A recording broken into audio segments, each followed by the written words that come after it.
Magandang araw mga ka-inside. Narito na pala ang bagong roster ngayon ng Magnolia Hotshots sa PBA Philippine Cup.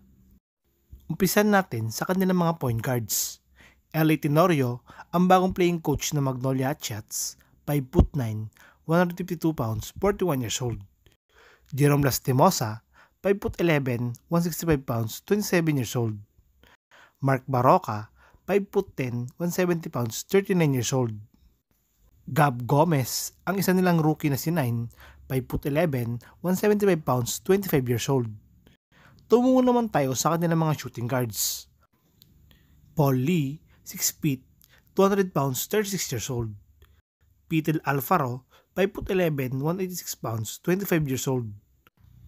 Paulo Taha, isa sa mga bagong players nila ngayon sa team, 6 feet, 180 pounds, 34 years old.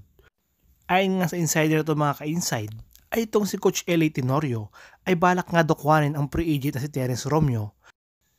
Terence Romeo, free agent target, 5'11", 180 pounds, 33 years old. Tumungo naman tayo sa kanilang mga wingman.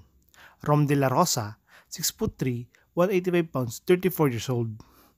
Joseph Erobu, 6'4", 198 pounds, 33 years old. Xavier Lucero, 6'6", 205 pounds, 25 years old.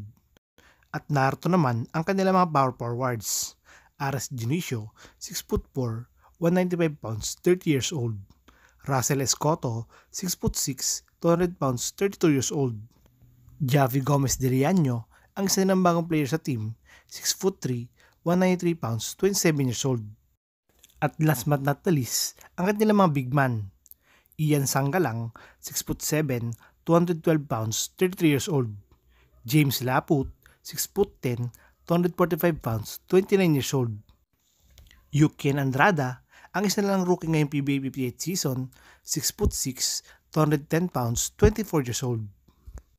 Pero, ang pinaka-priority nga raw nilang makuha ngayong PBA 58 season ay itong big man at ang former teammate niyang si Bulldozer o Christian Stan Hardinger.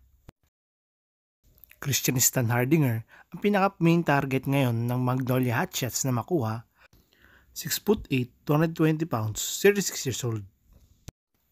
Ito nga ang pinakabagong roster ngayon ng Magnolia Hotshots para sa PBA 58 Philippine Cup. Kayo mga ka-inside, ano bang palagay nyo sa may bagong roster ng Magnolia ngayon? Lumakas nga ba sila o humina? Pag-usapan nga po natin yan sa baba.